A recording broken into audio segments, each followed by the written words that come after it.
પડે સાહેબ. મોહમ્મદ પૈગંબરે હિજરત કરવી પડી હતી, જીજસે ક્રોસ પર ચડવું પડ્યું હતું, મહાવીરના કામમાં ખિલ્લા નાખવામાં આવ્યા હતા, બુદ્ધને ઝેર આપવામાં આવ્યું હતું, અને તેગ બહાદુરનું ધર્મ માટે થઈને માથું કાપવામાં આવ્યું હતું. કૃષ્ણ જેવા કૃષ્ણનો જન્મ જેલમાં થયો, રમવાની ઉંમરમાં માથી અળગું થવું પડ્યું, મામાનો વધ કરવો પડ્યો, અને કલંકો લાગી. ભગવાન શ્રી રામને વનવાસ કરવો પડ્યો. ક્યારે આખી જિંદગીમાં ભગવાન હોવા છતાં ફેમિલી ફોટો પૂરો ન થયો તો તમારે મારે આશા નહીં રાખવાની, બધા દી હારા જ જાય.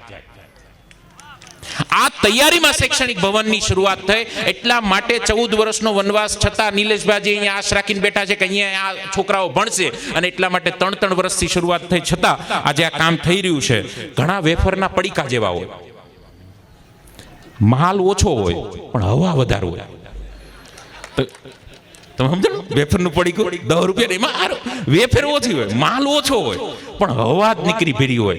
એટલે આપણે એવું ન બનતા, એમાં ટચક દઈને ટાંચણી મારીને પછી જે માલ હોય એ માલ અહીંયા જ્યારે બેઠો છે ત્યારે હું હંમેશા કહું કે મમરા હોય ને, મમરા એની ગુણ હોય, પણ હીરા હોય ને એની પડીકી હોય. આ બધા બેઠા છે ને પડીકી જેવા બેઠા છે. 11:30, 11:30 થયા તો એ કોઈ હલતા નથી. તમે વિચાર તો કરો.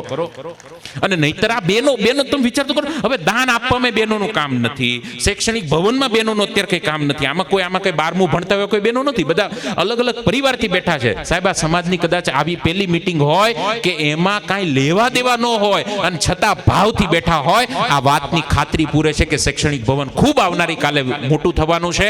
અને આવી જગ્યામાં જે દીકરા દીકરીઓ આવશે, પાસ નહીં થતા હોય તોય થવા મળશે. એટલે કહેવાય કે મિટા દે અપની હસ્તી કો. કંઈક મોટું કરવું હોય તો મિટા દે અપની હસ્તી કો. અગર કુછ મર્તબા ચાહે કે દાના ખાક में मिलकर गुलो गुलजार होता है. એમનેમ નથી થતું.